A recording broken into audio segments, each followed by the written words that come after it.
I realize that as we're We starting, are that live. I feel like I have something in my teeth, which is always a nice way to start a live broadcast. Hey, I might as well. Probably I do, mean, but it's not what Donald Trump might have in his teeth. well, I was gonna say, I think like compared to like JD Vance, like what I've got stuck in my teeth is way more sanitary than what he has in his teeth. Yeah. Speaking of which, I'll probably have a JD Vance question for you here in a little bit as Okay. people are joining. Um, we're officially live. Cool. Uh, I'm just putting this little guy up here for us. So Sam, how you doing? I'm good, man. I Yeah, uh I that's can't tell. Is good. anybody joining us? Like, I feel like sometimes I can tell. Like, Well, you can see like the little eye, which gives you YouTube and Twitter and some other numbers, and then Substack because it's in beta mode. Hopefully they'll fix that.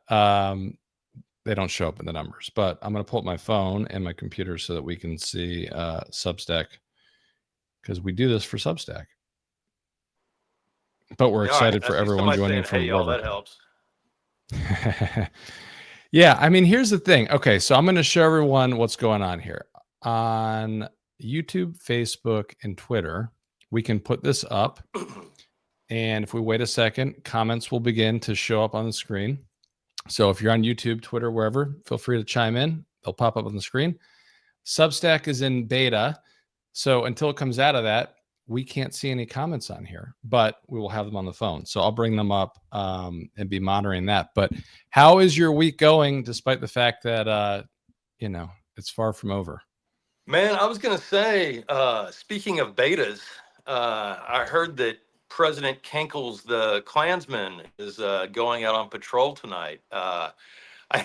It's funny. I see they're already walking that back, and I assume that's because he can't walk more than 10 feet without an IV and like three people helping him. So I think that he's just gonna like do a drive-by. So once again, he has pledged to his supporters that he's going to join them in the streets of DC.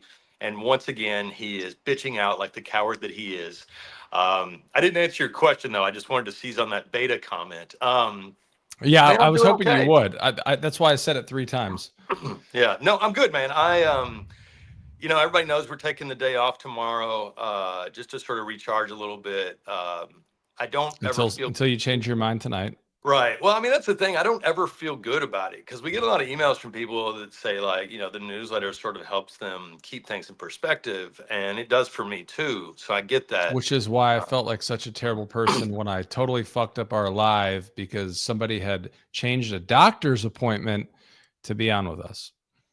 Um, you're very hard on yourself, and I know that's because I'm very hard on you too. Hey. Uh, Yeah, but I mean, look, I'm maintaining. Anyway, the day off is because if you think of it like a pencil, I'm at a nub right now, and I need like to, you know, I was gonna say put it in the pencil sharpener, but that doesn't make a lot of sense. But yeah, no, I can just tell after many years of doing this that I need to. Every once in a while, I got to recharge the batteries. It's not even the writing. Like I enjoy that a great deal. It's waking up at 6 a.m. and immediately taking a fire hose of dumb Trump shit to the face. It's it's sort of hard to reset the day after that. And so yeah, I'm just gonna take tomorrow and sleep in a little bit, try to ignore some news, which will work for about a couple hours, and then I'll plug back in and get pissed off and angry and all that good stuff all over again. Oh shit, Kyle's Okay, on. Kyle. Yeah. Well, that's the other thing is we can actually like put up a couple comments. I can also put up a couple questions from Substack. Nice. But Kyle's on here, the one and only. Oh, very cool logo, Kyle. Of course, you've got a logo for yourself. Yeah. Kyle, for those who don't know, like is a mastermind, but also runs the Trump Golf Track website, He's also which the we all reason our love. newsletter like looks good, and Yeah, the branding for everything. yeah. I think if we had done it just the two of us, it would be written in crayon, just like Melania's letter to Putin. Yes, which was signed by Donald Trump.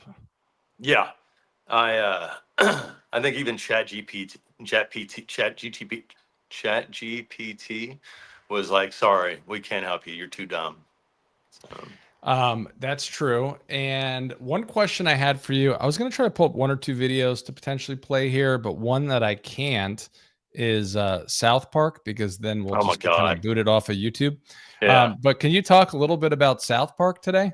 Yeah, I mean, I haven't seen the full episode yet. In fact, I'll probably do that not long after we get off the chat here. But the clip I saw had me dying. I saw two clips. One, so if you know South Park, you know Tally. Tally is the towel that loves to get high, right? Loves to smoke weed.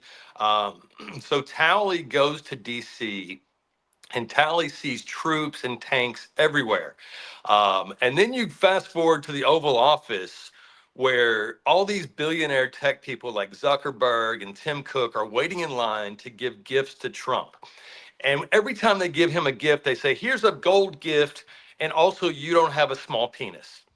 And the Trump character sits there and says, "Oh, thanks, guy. That's great." And oh, I forgot that. Every time Tally sees a statue in DC, the head has been replaced with Trump's head, and it has a tiny little penis on it. So the guys at South Park are continuing to roast our small peckered president, and I got to tell you, I'm thoroughly enjoying it. It's the only thing that upsets me is that I wish more people. It sucks to me that this has fallen to South Park to do, because the rest of the mainstream media can't be bothered. Although I don't know that I'm expecting the New York Times to do a story about, our analysts think that Donald Trump has the smallest penis of any president ever. I mean, that seems like it would be very true. One of the things I love about the whole South Park thing is I was never a South Park guy, and I feel like I've learned more about it from people like you, but also that guy on TikTok who did the basically like, "Oh my God, I'm so upset. There's like the little like poop guy and this, that, the other," and went through every single thing. I mean, it's really fun to kind of like learn more about it because they're weaponizing it against Donald Trump. And of You course, weren't a Kristi fan when Noem. like it first came out? It wasn't that I wasn't a fan. I grew up with whatever was on regular TV, which was I got you. Seinfeld, The X Files. We had I always no. forget there's also a little age gap between the two of us. And Yeah, I turned 40 this year, but we had no cable in my house growing up.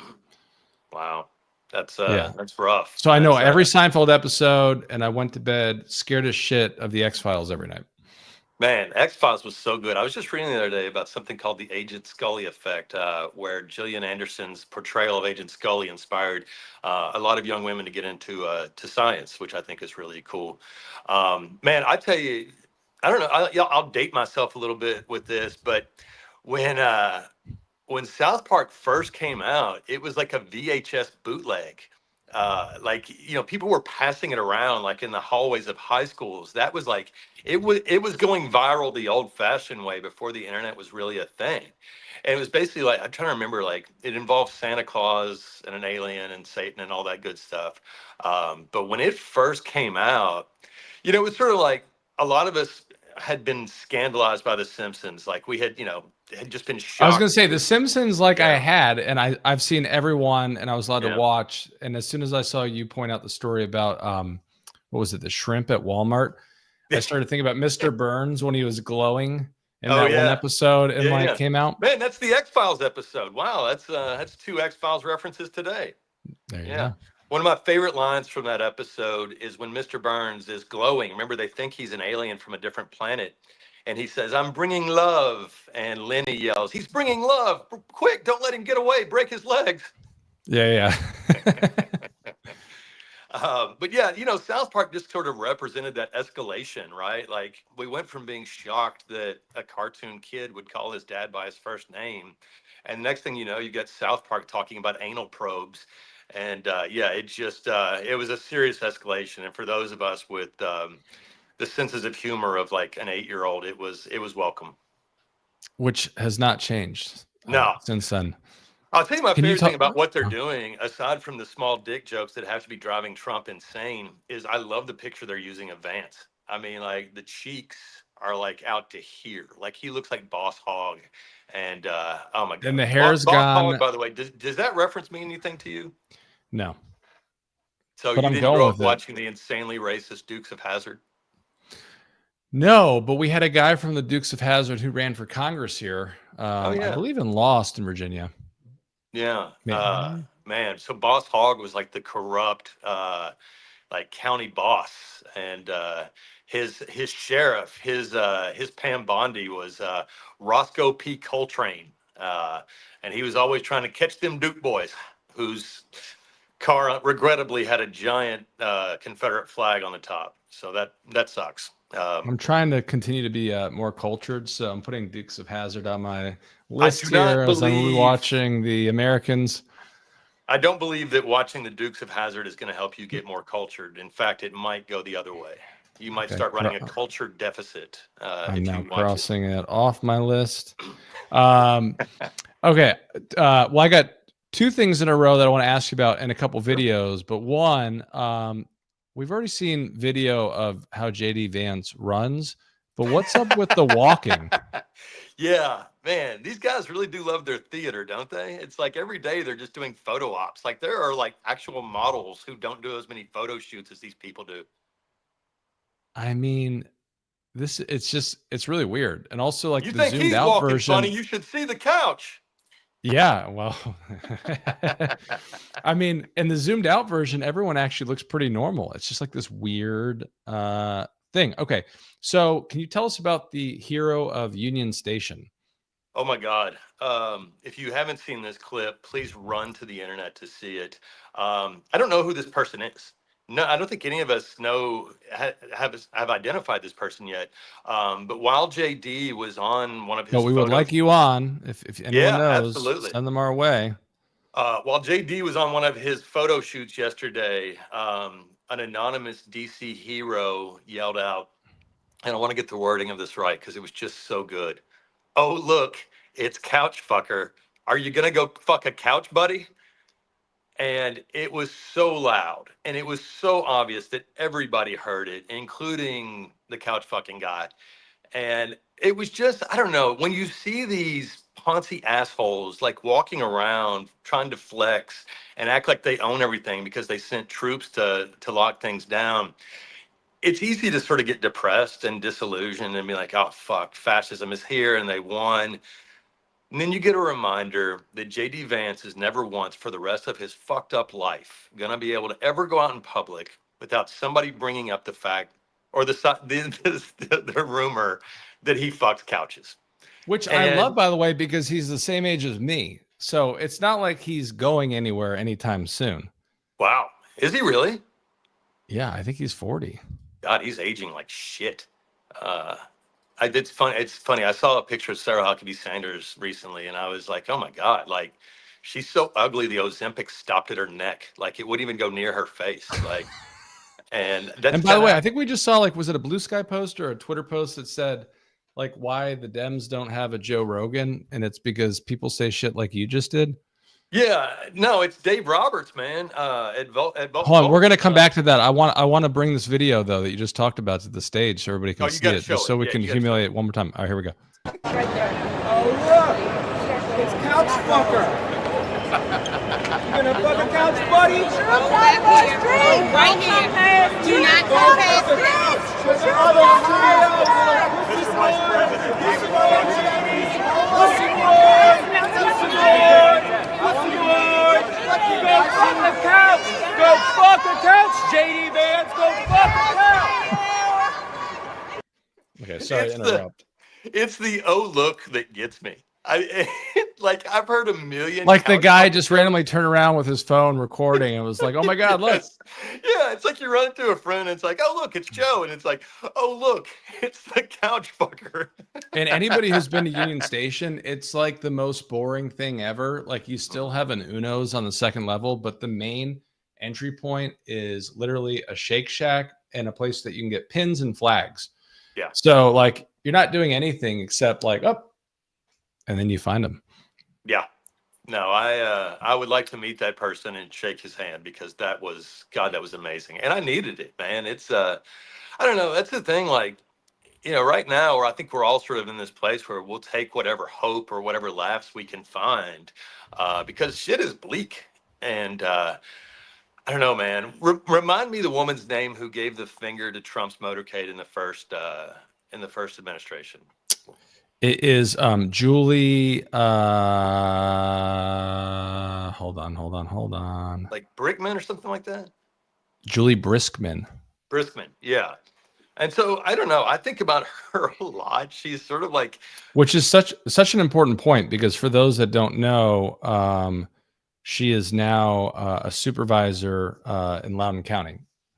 yeah. I mean, and that's that's the thing we talk about a lot. We were talking about it on Tuesday. We talked about it in the TBS all week, but the only silver lining of Trumpism, other than it exposes hate-filled scumbags for what they really are, is it presents opportunities daily for ordinary Americans to become extraordinary heroes.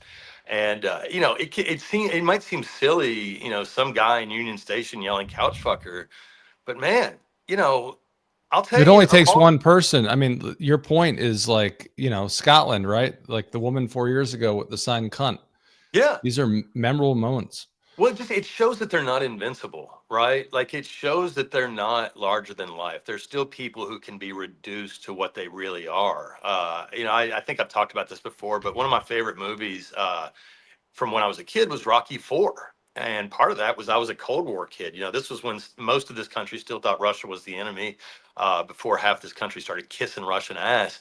But there's this scene, at the end where Rocky's fighting the Russian and Rocky's getting his ass kicked. And, it looks like, oh my God, this is, Rocky might be killed by this guy. And then Rocky throws a punch and it cuts the Russian's eye open. And the announcer yells, "He's cut. The Russian is cut." And Rocky goes back to his corner, and his corner man says, "See, he's not a machine. He's a man. He bleeds." And that's what I think of every time I see an everyday American, a courageous everyday American, calling these fuckers out to their faces. Another one we showed this week was a man with his phone. He saw some ICE agents going to knock on a door in his neighborhood, and he walked out there and started recording. Said, "What the fuck y'all doing here? Show a warrant." And he started yelling to the people inside the house, "Don't answer the door. That's ICE." So yeah, things are dark, but at the same time, we're seeing every day that American spirit, the real American spirit, not the racist fucking asshole idiot spirit, but the real American spirit is still very much alive. And no matter what these sons of bitches do, they can't kill that. They can fucking try, but we're not going anywhere. We're going to keep making fun of them. Yeah. And on that note, this comment right here, if you want to read that one, is a nice segue to a video that you shared today. Is it about JD or is it about us? Steven, might be. Hey, if your comments about us, we're showing a video of Stephen Miller next. All right, here we go. Families they're raising in this city. They have no one that they're sending to school in this city. They have no jobs in this city. They have no connections to this community at all. But they're the ones who've been advocating for the 1%, the criminals, the killers, the rapists, the drug dealers. And I'm glad they're here today. Because me, Pete, and the Vice President are all going to leave here, and inspired by them, we're going to add thousands more resources to this city to get the criminals and the gang members out of here. We're going to dismantle those networks, and we're going to prove that a city can serve for the law-abiding citizens who live there. We are not going to let the communists destroy a great American city, let alone the nation's capital. And let's just also address one other thing. All these demonstrators that you've seen out here in recent days, all of these elderly white hippies, they're not part of the city and never have been. And by the way, most of the citizens who live in Washington, D.C. are black. This is not a city that has had any safety for its black citizens for generations. And President Trump is the one who is fixing that with the support of the Metropolitan Police Department, the support of the National Guard, and our federal law enforcement officers. So we're going to ignore these stupid white hippies that all need to go home and take a nap because they're all over 90 years old, and we're going to get back to the business of protecting the American people and the citizens of Washington, D.C. Now, I have not seen or heard of a single, and I could be wrong, a single member of law enforcement, National Guard, anybody over in Anacostia patrolling, but maybe differently from you. But you had this in the newsletter today. What are your thoughts? I mean, I'm always glad when these fucking assholes go out into DC that they don't smear their shit on the walls like they did at the Capitol on January 6th. So, you know, you take the victories where you can. I also think it was the right move for him to stop spray painting his head. That was getting uncomfortable for all of us. I mean, look, Although we did learn this week that he only eats mayonnaise. yeah, from his I mean, wife. that's why he looks like he's rotting. I mean, I think somebody in the comments, yeah, he's only 30. I mean, yikes. And you see his wife on her podcast, like, you can see why they both spend all their time hating other people. It's because they must have so much hatred for themselves. Like, that dude is 3 feet tall. He was a virgin until he was 35. He might still be, I don't know. But it's just these are miserable people who want everybody else to be miserable. That's Trumpism in a nutshell. They hate us. They hate Americans. They hate free Americans, especially those who like are living their best lives. They want to sort of put us in control, you know, in check. They want to control us.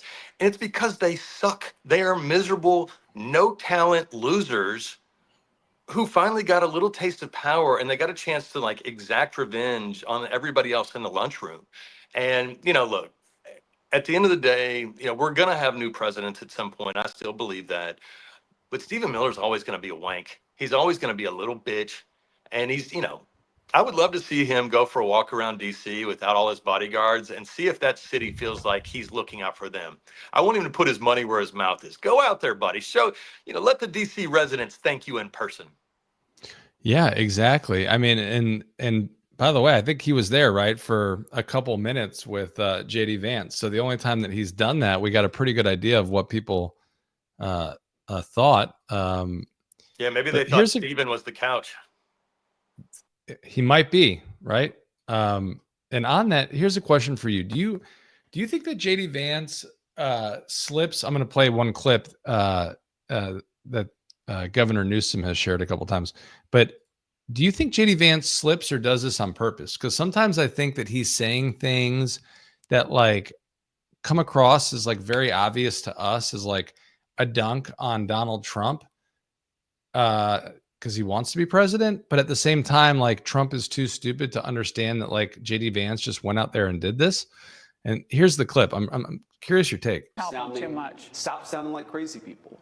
That really is all it is. I mean, this idea that Gavin Newsom is somehow going to mimic Donald Trump's style, I think that ignores the fundamental genius of President Trump's political success, which is that he's authentic. He just is who he is. You've got to be yourself. You've actually got to talk to people honestly about the issues. I don't think it's that complicated. Don't be a crazy person. Be authentic. If the Democrats did that, they'd do a hell of a lot better. But so if Gavin Newsom is a crazy person by mimicking Trump, doesn't that make Trump a crazy person? Yes, he is authentically crazy, which makes it okay, I guess. You know, one of the things you and I were helping out in Ohio a couple years ago when Tim Ryan was running against this fucking loser.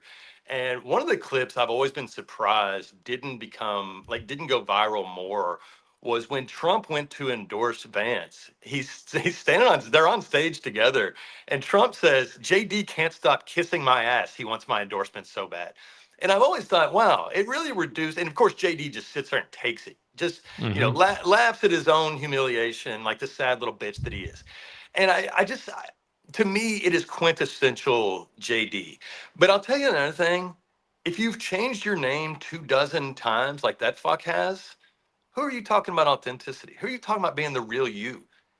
JD is sort of like Madonna in the 80s. Like, it never looks like the same person twice. Like, it's... I mean, anyway, with all that eyeshadow, all that eye. Yeah, I was good. The eyeshadow is not as good. I love this. Wait, James Donald Bowman says what? Exactly. Now look, I'm a pretty progressive guy. I'll call him whatever he wants me to call him. I'm also going to call him fuckhead and, you know, sofa sucker. But, you know, I believe in being polite to people, you know, actual people, not scum like him. But if he wants to go by JD Vance, I'll call him JD Vance and a few other things. But my only condition of that is he's got to start recognizing other people and what they want to be called to. Does that seem fair? That. I think that's very fair. And I just threw this up. Even the couch turned down Miller, just to kind of go back to the last one. On Substack, Shelley would like to know, which press person, Sam, do you think we can get to ask about Epstein at every single briefing? I was thinking about this the other day, and one of the things we've been really missing from the first time Trump was in office was the people who had the guts to fight back. And Jim Acosta is not in that briefing room anymore. Brian Karem at Playboy is not in that briefing room anymore. And what's wild to me is they've swapped out the gutless mainstream reporters for even more gutless Trump kiss asses, and nobody noticed the difference. So if that tells you anything about the White House press corps for the last several years, that nobody could tell the difference between a New York Times reporter in the White House briefing room and Marjorie Taylor Greene's loser fucking boyfriend in the White House briefing room. What could be a more serious indictment of our mainstream media than that? I was thinking this morning about Tapper. We have seen the real Jake Tapper more clearly than I ever could have hoped for. Think about how many months he and Alex Thompson spent on their high horse. The reason I thought about him was I was going to send a tweet that said, just think right now somewhere Jake Tapper is making sweet love to a doll he made out of Laura Trump's hair. Because that's the thing, man. Like, he actually went on this media circuit tour. Why not Tiffany? Who's Tiffany? I'm kidding. I'm not Donald Trump. I know who you're talking about. Okay. But he actually went on this media tour where he called Democrats fuckers. And it was like, no wonder you fuckers lose election. Where he kissed Laura Trump's ass. People forget about that. I forgot about that. That's the thing. And elected Democrats, and it drives me wild. One of the things one of the only lessons I would say Democrats should take from Trump Republicans is stop thinking the media are your fucking friends and start treating them like the hostile enemies that they are. It's like Bill Maher we were talking about the other day. It's like he's whining about, Democrats don't want to come on my show. Why the fuck would they do? You're a Republican. You can call yourself a Democrat, but we know you're a Republican. And fucking black women doesn't make you Malcolm X. That's just the way. Talk about Bill Maher. We almost forget about, like, when he did the whole, I was invited to the White House for dinner, and this is how actually fucking great he was. That's it. But we also see that a lot of these mainstream types, they're so desperate to show, look at how not biased I am. Look at how open-minded I am. And they do that one of two ways, either by kissing up to right-wing extremists or by shitting on the left. And that's supposed to make them seem reasonable. My personal belief is if somebody like that reaches out to you for an interview, either tell them to go fuck themselves in the email or go on the air and do it there. I think a lot about how when Smartmatic settled with Fox News for $787 million, Democrats should have seized on that. We should have taken that opportunity to say, look, this is not a real fucking news organization, and we need to stop treating it like one. Throw them out of the White House briefing room, throw them out of the Capitol Hill press. Just, get tough with them. But we didn't do that because we don't do shit like that. And because, Biden was focused on healing. But to me, that's got to be the next step, is we've seen the way Trump is with actual journalists. So if Democrats ever get a chance again, we need to start treating these fuckers like the slime that they are. Oops. I totally agree. What was the oops for? I almost thought I ended it. I'm putting this up from Sal for you. Sam, the statues had no penises, which I think is an important point. They were that small. I think they do. No, they did. They do. They're just that tiny. Sal's one of our regulars, so I don't blame you. You got to look real close. And I think it's Leza says, I've never watched South Park till this season, so kind of same here, I suppose. I love that people are discovering who Towley is for the first time ever. Yes, for sure. A lot of comments here, and hey, Substack, please. It'd be nice if we could have the comments up on the screen. A lot of X-File fans. Nazis. Yes. I'm just going through, looking at the comments. His dog was Flash. Comes with a free hood. Okay, this week Walmart profits are zero. So Sam, can you talk a little bit about like corporate America right now? A couple things. One, I think the Target CEO has stepped down or is stepping down. Walmart has the problems that they have. Then we also saw a story about all of this, basically illegal aliens, the folks that allegedly Trump is going after that are working for these big corporations like Tyson that are getting paid under the table. At what point are we going to stop going after the people that are working their asses off and just trying to take care of their families and themselves and go after CEOs? Well, I mean, fucking overworking people and handing out free passes to CEOs is the American way. We've been doing it for for almost 250 years.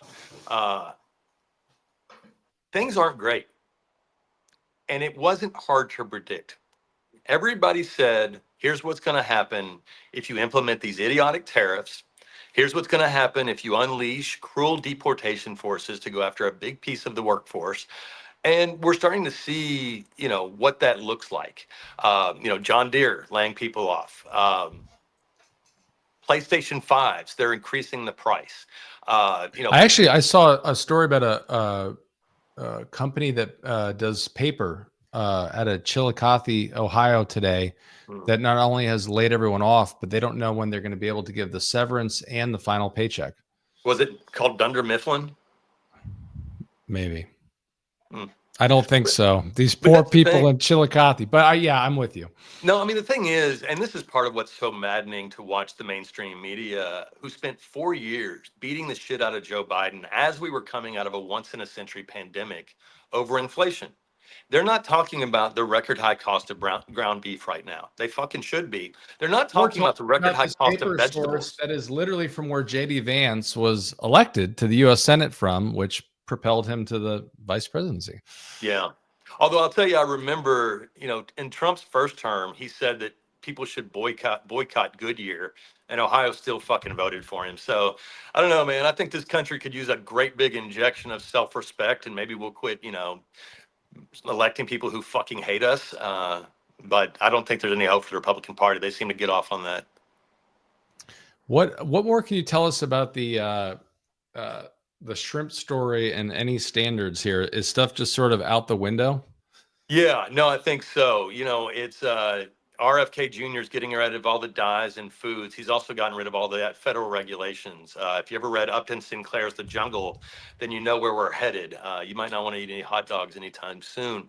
As for the fucking radioactive shrimp, I mean, what do you even say, man? Why are shrimp radioactive? Normally I'd say. I honestly, when I saw that pop up before you had it for the newsletter, like 12 hours before, I thought it was like a BS story.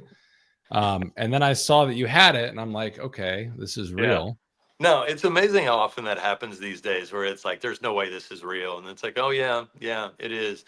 I would just say, be careful, what you're eating, where you're buying it from, stuff like that.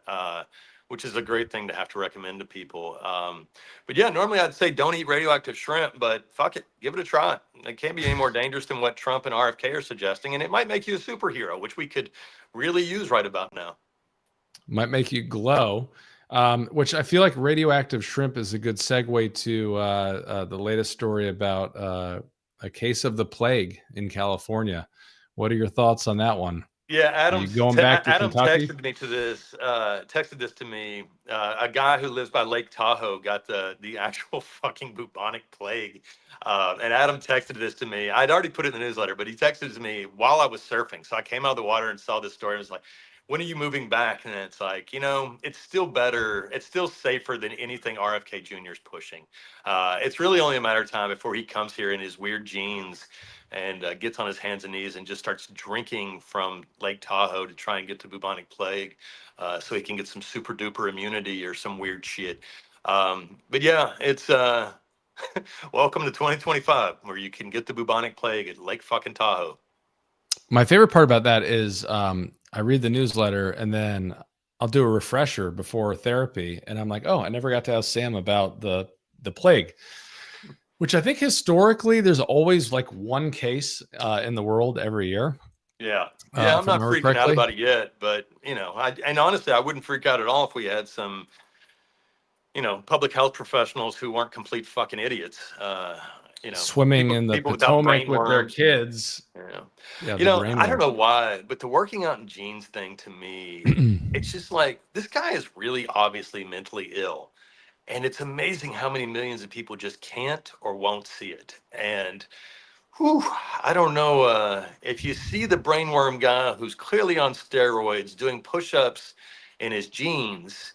If you saw that guy at Muscle Beach in Venice, you'd cross the street to get the fuck away from him, right? You sure as Well, hell wouldn't yeah. Well, walk up here's to him the and be like, "Hey, do you have any thing. health advice?" He shows up to like Lifetime in Clarendon in Arlington, Virginia. He shows up in like Van Ness to the gym, or I guess tanning Van Ness, and people don't seem to walk out. I've seen these videos coming out of like Clarendon, which is 95% Democrat, and it's crazy. I'd get the fuck out of there. Yeah. You know that guy's going to run for president. Like he spent the last week saying, "No way I'm going to run for president. Don't worry." He's gonna. And we're going to, I mean, I think that's the thing I hate most about Trump is that we're going to be dealing with these fucking idiots for the rest of our lives. Like we didn't have to be this way. We could have had smart, qualified professionals who actually cared about us, who wanted to make us a better country. And instead we're going to spend the rest of our life fighting brainwormed idiots who want to take us back to the 1800s. And it sucks. Well, and I think you said that 6 years ago. I mean, you made very clear in terms of your thoughts, Trumpism is here to stay, whether it's with him, deciding elections are canceled or just, Republicans basically have to adhere to this to continue. But I think the scary part, to your point, is most of us never thought RFK Jr. would be in the position that he's in right now. And he is. So, we can't rule anything out, unfortunately. Yeah, no, I'll tell you how I learned that lesson. I learned that lesson in 2010. I watched a lot of people I respect, people I care about, who saw 2008 as a mission accomplished, moment for America. We elected a black president. We've done it. Racism solved, and It's over. everybody sort of let their guard down. And when the Tea Party came on the scene in 2010, that was when I first started seeing my colleagues in the mainstream media apologize for what was rather obvious racism. And I'm sure I was party to it too. It's been going on now for 15 fucking years. It's hard to believe. But I guess that's the thing I've finally learned is election day is never the end of anything. It's always the beginning. It's always the beginning of the next fight. And, that's a hard thing to sort of, put in your DNA because elections are exhausting and they take everything you've got. And the idea that when it's over, you would just now be starting to fight is, I think, hard for a lot of people to sort of wrap their brains around. But it's not something I'll ever forget, ever again. Which reminds me of a good 08 story, maybe 07. But for folks that don't know, I think almost nobody knows. Long before I knew Sam because I was running a fundraising call with Bill Clinton that Sam was on and reported on back in the day. And then years later, we reunited. Yeah, I bet you didn't like me that much that day. I remember. I kind of love the fact that the call was like out there, no matter what it said. But I was not the one that invited you or passed on the information. No, it's. I'll tell you, that was that was a huge scoop for me. It was right after a Hillary Obama debate, and Bill Clinton got on this call with Democratic donors, and he's like, it's just not fair. It's not fair that they're letting this guy get away with this. And it was like, that was my headline. It's not fair. And I remember, I went on. It was either Lawrence O'Donnell's show or Keith Olbermann's show, whoever was late night MSNBC back then. But I went on their show, and back then, this was before Uber. So it was a big deal that these networks would send a town car for you, pick you up, take you to the studio, and then take you back. And so instead of going home after the hit, I had the town car take me to a bar where I knew all my buddies were hanging out. And I was a cigarette smoker at the time. And I was outside smoking a cigarette when I got a call from Mo Alithi at the Hillary campaign. And he said, "Were you on the call?" And I said, "Yeah." He said, "I hope it was worth it." And he hung up. Mo, who's now, I think, still at Georgetown University. The first time I ever got a town car was actually because I was in high school, and Judy Woodruff and Shirley Zilberstein sent me one. It was snowing, and she interviewed me over Christmas while I was in high school. That was Oh, like that's really the fun cool. times, when it was kind of. But Mo's an interesting guy. I should probably Yeah. take this penises thing down here. Yeah. So, anyways, then we reunited. That's where we got. I just want to highlight one comment here from Substack. Daryl Rhodes, first time on the live stream, really good and huge supporter of the effing newsletter. Keep it up, Daryl. Thank you for being here today. Thanks, Daryl. Sam, any happy ending is what you call it? Any happy ending today for folks? Yeah, James Dobson's dead. His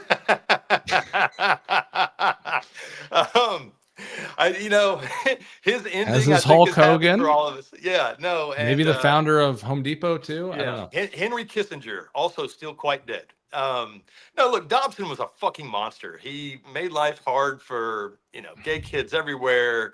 He encouraged child abuse, like a good Christian. Well, we just lost Sam temporarily, but he's back. Hold on one sec. You're back. Go What back. happened? Rewind. I don't know. You disappeared. Rewind 10 seconds. I think it's God, your internet. Maybe God didn't like me talking shit, or Satan didn't like me talking It shit. was, about I was James Satan. Dobson. It's not God. Yeah. Okay. But no, I saw but, one clip even said that Dobson for a long time pushed daddy-daughter dates, which, from a cool person, that might be an interesting idea, but from that freak, it's really unsettling. Yeah, like the new version of James that would have Dobson, been like the online dead. accountability Dead of the partner with disco. Mike Johnson. What's that? Yeah. No, I was going to say like the male version of that would have Our been like connection's what? not working. That's okay. We can hear you. Keep going. You keep going. Can you hear me? All right, you cut out for a minute. My other happy ending, and it's not, I don't know if it's like happy, but I wanted to congratulate John Wall on his retirement from basketball. John Wall reignited passion for, I know politics people don't give a shit about this, so just give me a second. But John Wall reignited passion for Kentucky basketball when he went to play for UK. And then he was the #1 draft pick by the Washington Wizards. This is only interesting for y'all in that I was a White House correspondent at the time. And after his rookie year, I took John Wall as my guest to the White House Correspondents' Dinner. Now, what happened that night that might be of interest to other people? Well, John Wall and I sat there and watched Barack Obama make fun of Donald Trump. And while he was doing it, SEAL Team 6 was heading to take out bin Laden. So it was one of the most historically, important nights I've ever been a part of. But yeah, Sam has a poor connection. We can hear him perfectly. Oh, that's fucked up. Sorry about that. But anyway, I just want to congratulate John Wall on his retirement, and thanks for some cool memories in DC. Can you hear me yet? Yeah, I can hear you. Okay, great. Well, then we're back. I took that down. Yeah. Please And I'm sorry subscribe, about hit the heart. technical No, difficulties. it's okay. Yeah, it's just like, it just dropped for a second. But I would just like to state Allie is upstairs with Paxton, taking care of everything here to make sure that I don't have any interruptions. And that was Sam's connection.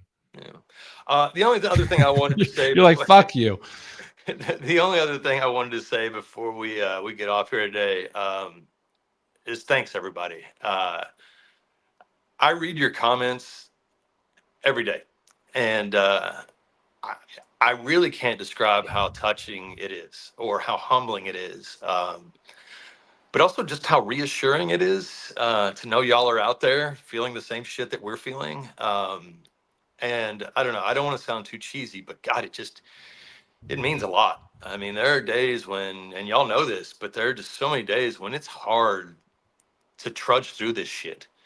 And I do it. I'm able to do it because of y'all. And that's a debt that I don't know that I'll ever be able to repay. But I want to say thank you. And I'm sorry we're taking tomorrow off. I hope you'll forgive us. Yeah, but if he changes his mind, maybe we'll do another live. To the Well, folks not on I'll tell you, the Substack, woman who taught me to surf, her name is Priscilla, or P Nasty as she's known on the waves. Tomorrow is her birthday, and I'd like to go out in the water early and surf with her. And so, yeah, that's I probably won't change my mind because of that, but I would still like to find a way to put a little something in somebody's inbox. So I'll try to think of something. would you say P nasty? Yeah. Okay, well, happy early birthday to P Nasty. Happy belated birthday to Bill Clinton. We didn't agree with your New York mayoral endorsement, but happy belated to you. Thank you for bringing Sam and I together back in the day, long before we knew each other. Andrew, Barbie, all of these folks. Thank you guys so much. I think that's sort of it. Any final thoughts? I think that's all I've got, man. Just thanks, everybody. We'll keep trying to figure out how to get Substack questions up, but Yeah. we've been And I'll work monitoring, on. I'll so- try to figure out what's going on with my connection, so that shit doesn't happen either. Y'all can tell we're real tech savvy around here. We're working on it. Hey, what I will do is I'll post this like as soon as it comes in. So once it's posted, if you have a question, please throw it in the comments on Substack, because Sam needs some stuff to do tomorrow. Yeah, that's right. No, but he loves the comments. I really do. Yeah. All right, love Thanks, y'all. buddy. Thank y'all. See ya. Bye.